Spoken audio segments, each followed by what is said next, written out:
Hello and welcome to The Trade. Before we get into the technicals, a quick look at what traders are watching. And President Trump has indefinitely extended the ceasefire with Iran to allow the two countries to continue peace talks to end the war. Now, in a statement on social media, the US president said he'd agreed to a request by Pakistan, which has mediated peace talks, going on to say to hold our attack on the country of Iran until such time as their leaders and representatives can come up with a unified proposal.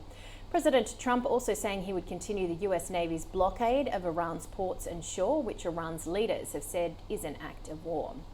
Now, in the US, March retail sales were stronger than expected, up 1.7%, boosted by a record surge in gasoline receipts.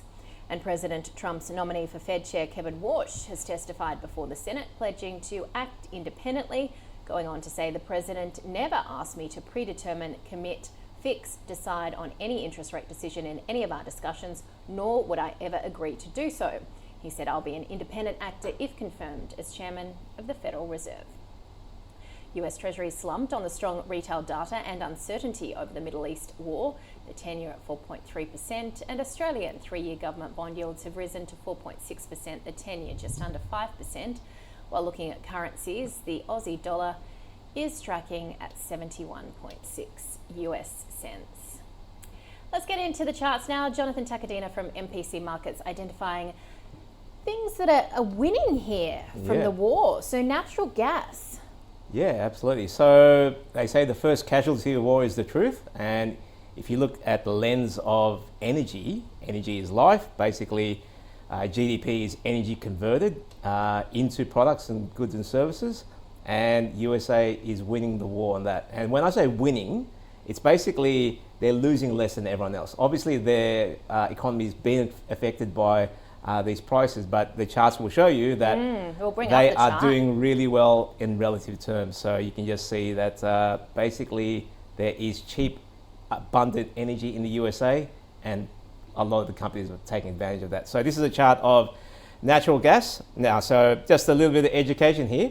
So natural gas is trading at roughly $2.70 per million BTU. Now, if you were to convert that into barrels of oil in terms of work, that actually turns into a $16 barrel price. So it just shows you how cheap natural gas is compared to WTI at the moment. So we're talking 6 times. Now, the next chart I'll show you is actually Dutch TTF. So that is actually natural gas being sold in Europe. Now, that is in euros, but the equivalent is that in America, they're paying $2.70 per million BTUs. In Europe, they're paying $14, so 5 times as much.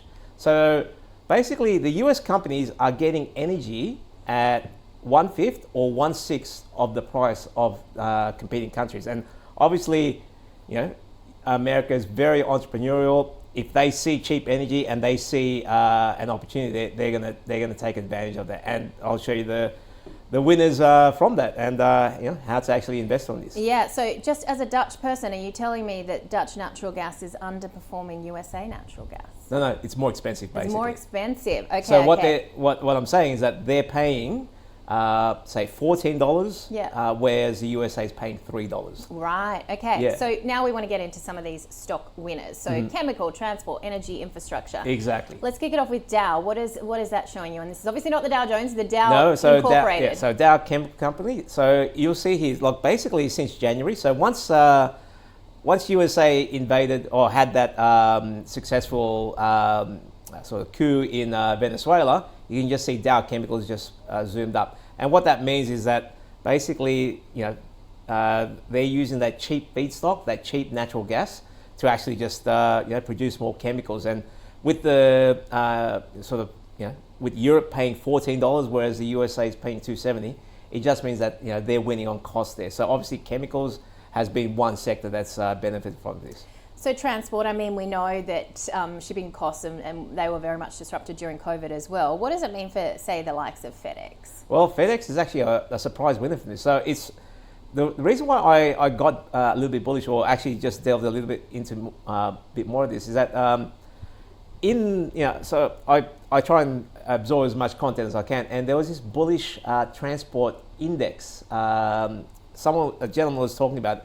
he was quite bearish about it late last year, but early, when he talked about it, he said the shipping indexes around USA are all through the roof. It just means there's a lot of activity beneath the surface, and it's just transforming into GDP in the USA. So you can see FedEx, you'd think, hang on, high oil prices, they'd be affected, but no, they've actually seen more people, because maybe people are just staying home and rather getting it delivered, and they're benefiting from that. So that's that's a win, and you can just see FedEx is at new highs here. Yeah, incredible. What about energy getting to people's homes, the likes of GE Vernova on your radar absolutely. too? So GE Vernova, they are the premier company that make gas turbines. So with USA swimming in cheap natural gas, they're going to want to convert that into electricity. So I think the back orders for their products are quite long and getting longer, and you can just see GE Vernova is at new highs here. So what you have to understand is that even though these companies have all moved quite significantly over the last few months, this is a very, very structural phenomenon. It's not going to go away anytime soon. These companies will have this advantage for a very, very long time, and Trump's just said that we're going to keep these talks going. I don't see the Straits opening up anytime soon. And so it just means that these advantages are going to stay, and I think these trends continue. Another one is an American-Irish multinational power management company in Ohio. Yeah, so Eaton Corp. So they actually make all the switchgear. So now that America has to rebuild all these grids because of all these data centers, Eaton is actually one of the premier companies that sell all the switchgear and building out all those high power cables and infrastructure. And you can just see they're cracking at new highs. And with this cheap energy tailwind and more data centers being built, and that sort of capex cycle continuing, I could just see this just continues higher. So I've been cautious on the call for a while, and I'm still cautious. I mean, like, you can just see our market hasn't broken out to new highs, but the winner of the war, or the least affected by it, is US companies, and you can just see it. There's just bullish catalyst all the way through, and I think it continues. Always really insightful stuff from you, Jonathan. I just want to show the audience as well that this very smart man comes in with a little blue post-it note with his ideas, and something different from gold and silver. Some very clever company ideas. I hope that helped you all out as well. Jonathan Tacadena from MPC Markets. That does it for this edition of The Trade. Be sure to join us next time.